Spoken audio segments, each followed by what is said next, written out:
Welcome back to Project Reworked. In this episode, I reupholster our old sofa bed.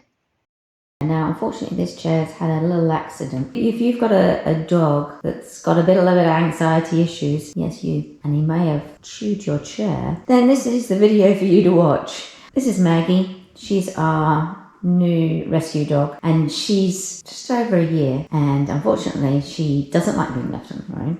Not that she gets left on her own very often. In her defense, the chair actually is really old. It's done its time. And so anyway, she caught a few her nails in it, and unfortunately, because that was there, it was too much of a temptation, and she chewed. We've actually made it worse by peeling it back to take off the excess, to stop her from doing it, but also because we're going to reupholster it. We don't want these bits in because you'll feel it through the new material. So I plan to take all the plastic off. I don't know if I'm going to be able to get this bit off, to be fair. We'll have to see how well I can get that back. And then I'm going to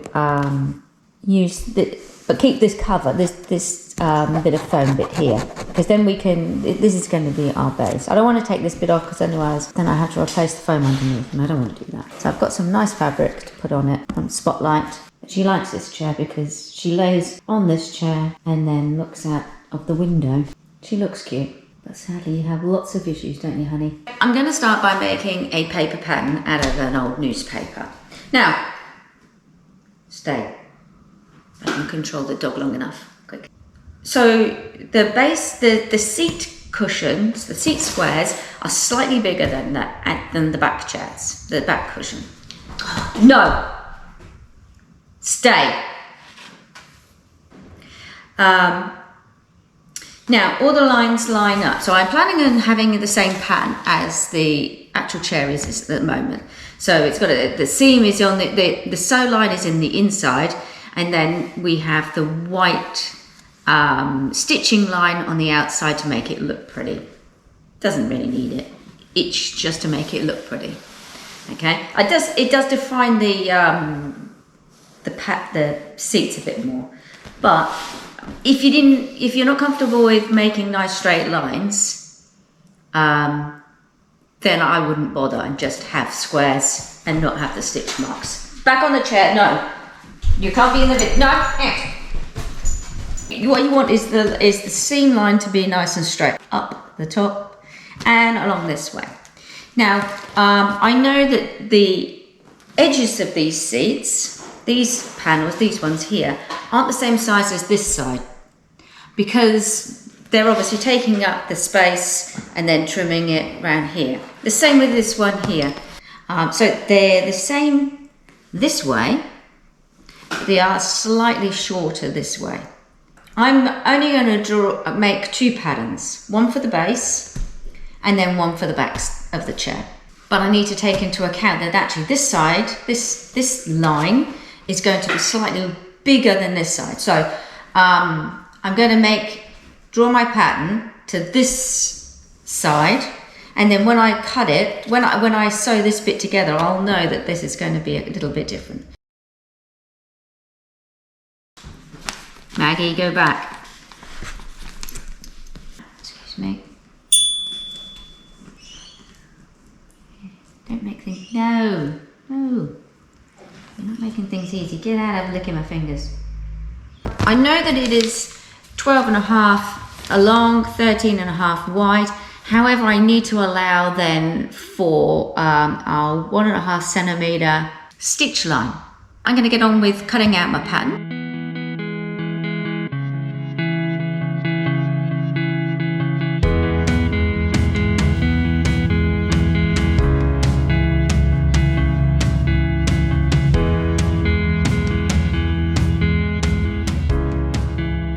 So to make sure that I don't make a mistake and cut the material out wrong, I'm going to check to make sure my pattern fits properly first. So I've actually folded over, where we drew the stitch line, and I folded it over where the stitch line is purposely because obviously I'm not going to be able to visualize that it's the right size, if that makes sense. because I want to be able to see for sure that it's going to fit. Maggie, no, off. That's not really off, is it? That's just moving location. But anyway, at least you're not in the camera shot.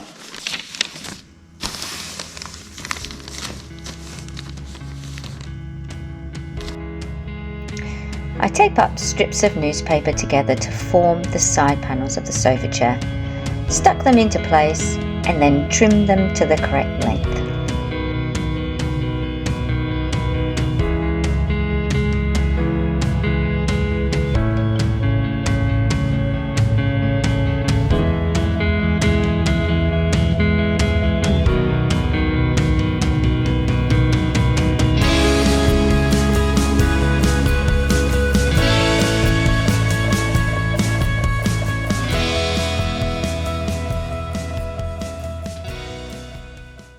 Okay, so all the patterns have been made and cut out now to the right shape. So now I just have to cut it out the material.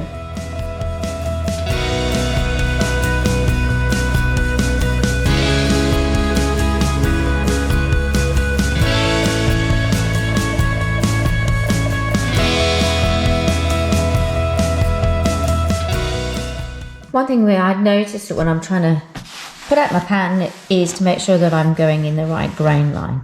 However, this one, I don't think there is a grain line. I can't see it, if I turn the pattern either way, whether it will make a difference, which is actually really great because I can just randomly position the pattern based on space rather than making sure that I get the grain in the correct place. This long strip was great because it wouldn't have gone across widthways, so I'm pleased that actually that I can manipulate it and turn it around and it doesn't matter.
Now the pieces of material have been cut out, I need to remove any torn pieces of plastic off the chair so the cover has a nice smooth finish.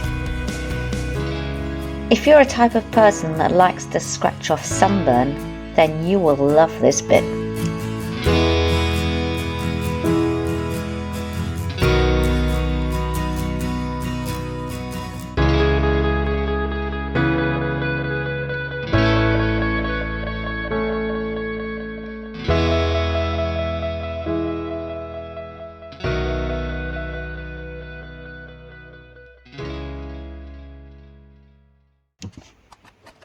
Finally, I can start to sew all the pieces together.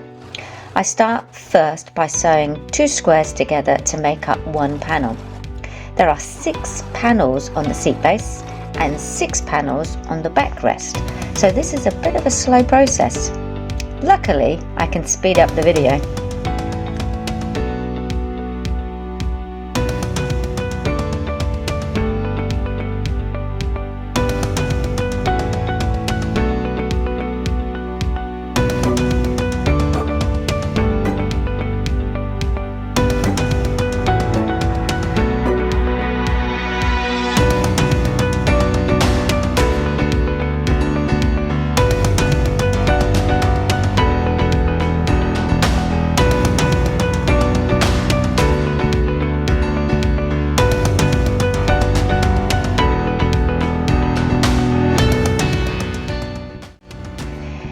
Now the panels are complete, it's time to sew them together.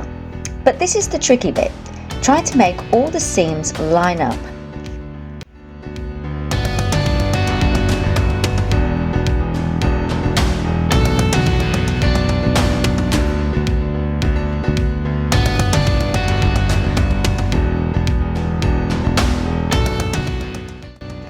With 2 panels sewn together, I lay them on the sofa to pin the 3rd panel into the correct place based on the joins of the original foam cushion.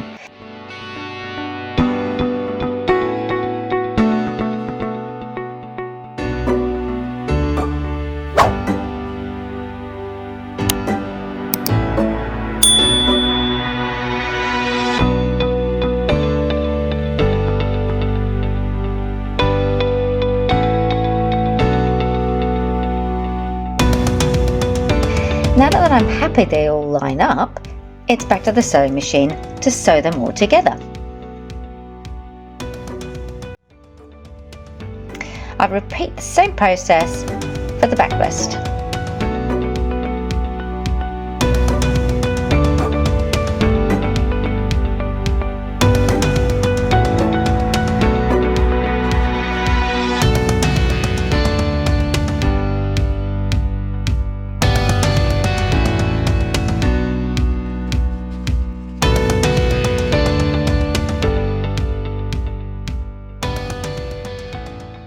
So I've got to make sure that the point in the middle matches up with this bit underneath. Otherwise it's going to look weird and it's going to feel weird. So they have to match up. But we also then I need to line up this row with the edge of the base. I need to line it along with this line. And I also need to make sure it lines up here with the inside seam. If you pin the middle first and get that right, then it doesn't matter what you do down this side because it's going to be right. It's just the middle bits, the finicky bit at the beginning.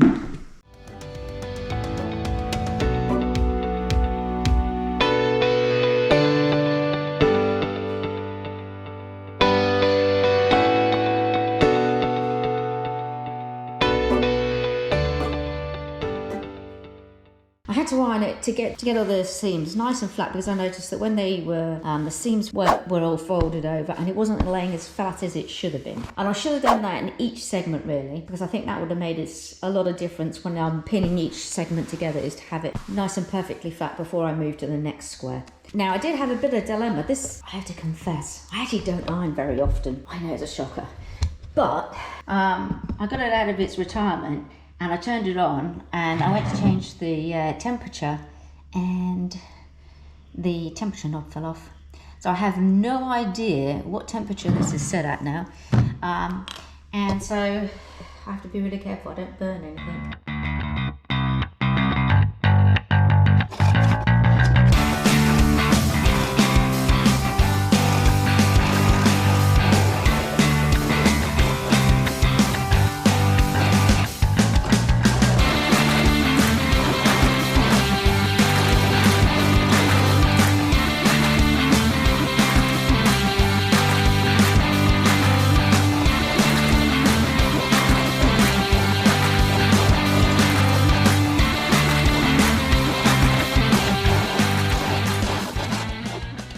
No, it's not Christmas.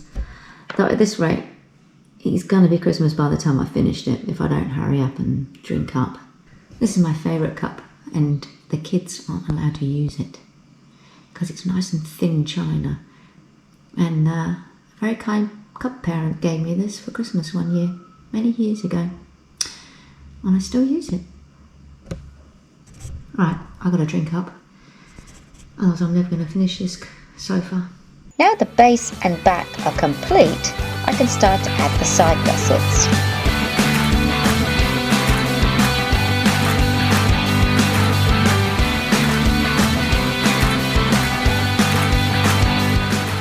The material is starting to get really heavy now, and I have to use a spare chair to hold the surplus material.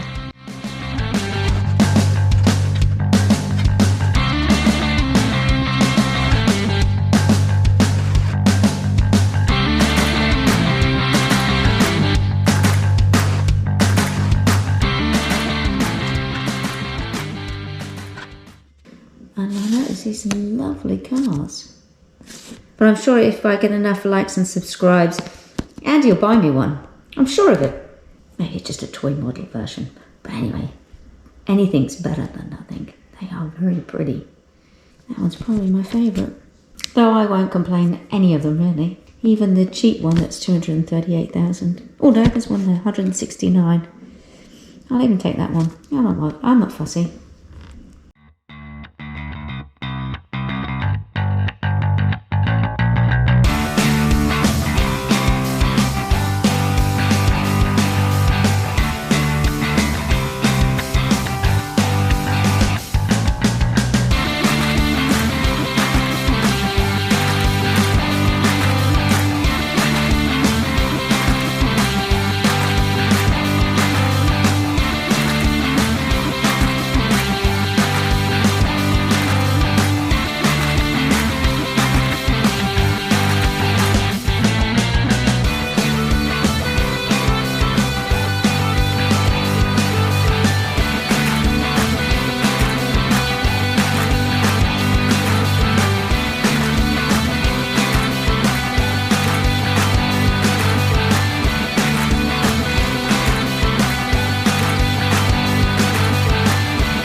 So if you put your needles on an angle like this, the sewing machine will skip over, and therefore you don't actually have to keep taking them in and out all the time, which makes life so much easier. It's not always possible in some places, especially when you, like in some of the bits I was getting, and you had to hold them still, and you had to have it in the stitch line you want it to be. But for things like that, where you're just sewing two big pieces of material together, it's really easy.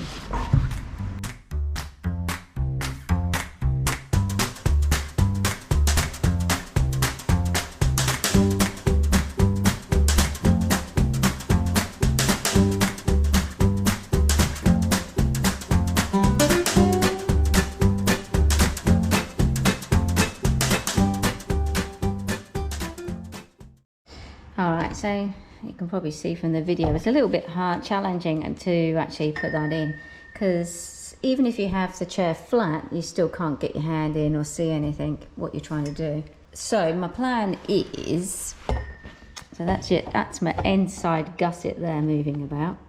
I'm going to try and make it in line with the seam here and sew it onto here, so all the lines and seams go together. Yes, I know that one isn't, so that one's going to have to come up, or this one's got to come down, whichever way it is, but all the seams have to be in line, otherwise my OCD will go mad.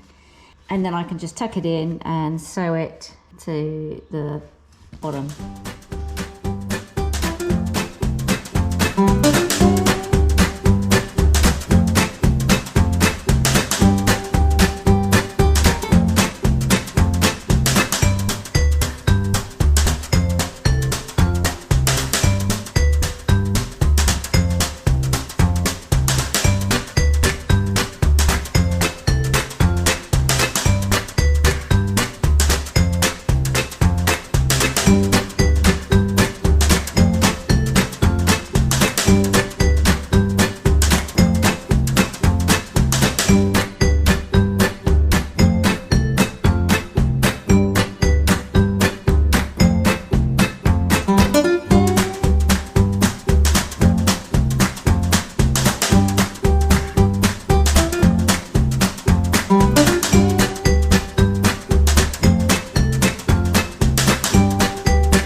Okay, so the cover is all completely sewn up now, apart from the back, and that's only purely because I need to get access to the back in order to be at the top of this bit, in order to be able to tighten it up and with a nail gun.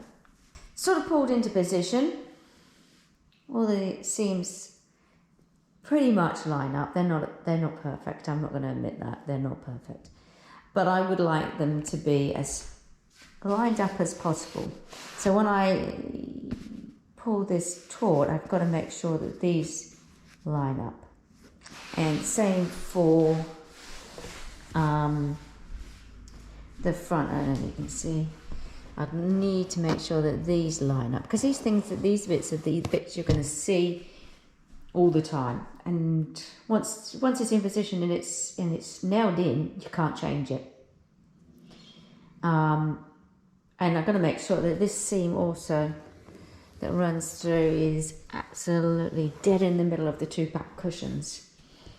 Yes, I have a small issue with OCD. So I'm going to get the nail gun out and start tacking it into position.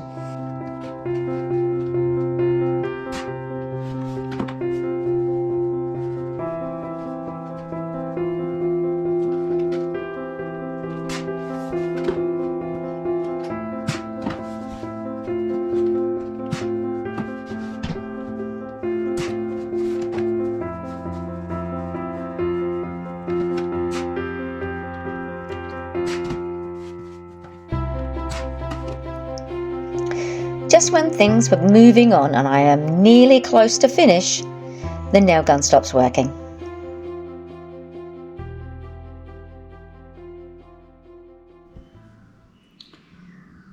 So there you go with your mechanisms inside it. I wish I hadn't actually taken it apart now. It wasn't working, but it's definitely not working now. Anyway, and so this is the trigger button you pull. And that was working fine. For some reason it wasn't shooting out the staples.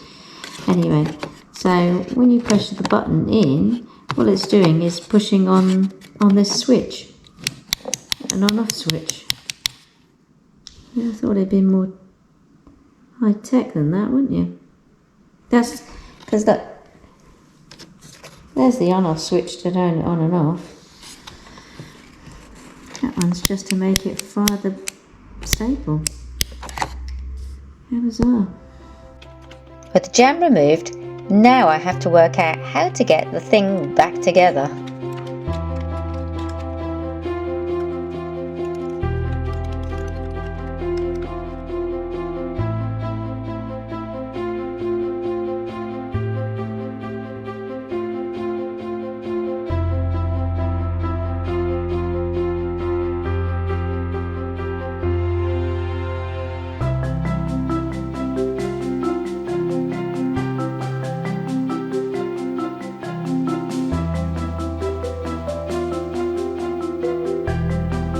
At the front of the chair, parts of the frame are in the way, so I have to unscrew the front in order to staple the material to the wooden frame underneath.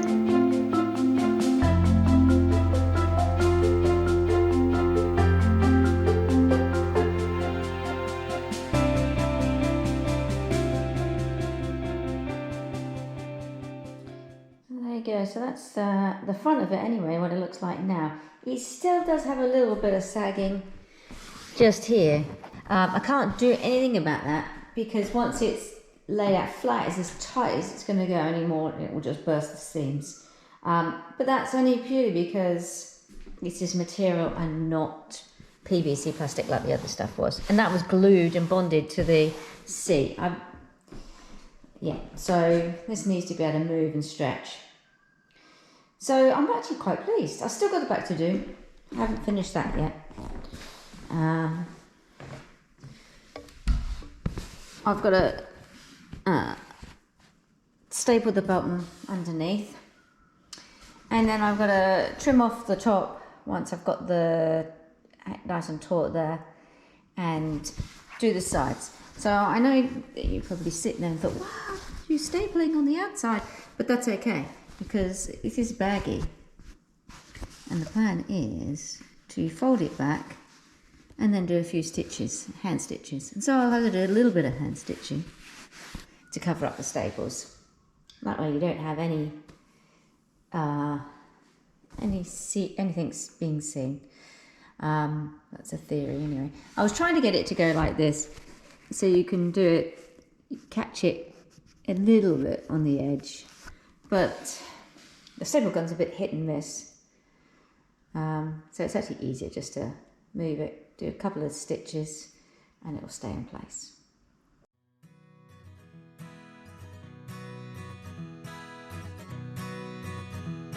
I need to first pin it tightly into place and trim the excess material off before sewing with an upholstery needle.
Now everything's sewn into place, I can staple the bottom gusset on.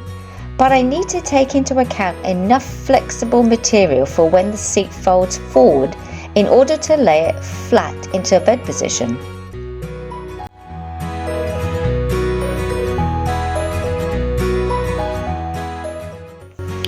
For those interested, it roughly cost $120 to replace the cover, much cheaper than buying a new chair, and most of that was for the material from Spotlight. We bought the material when they were having a 40% sale, so it was a great bargain, and if you noticed in the video, I have lots of left over for another project or two.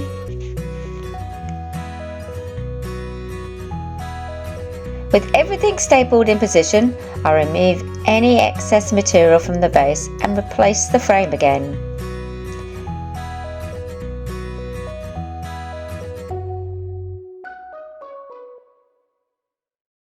Thanks for watching. I hope you enjoyed my craft project. Please leave a comment and do the usual like and subscribe. It doesn't cost you anything, it certainly doesn't make me anything, but it does make me smile that people like what I'm creating. Until next time.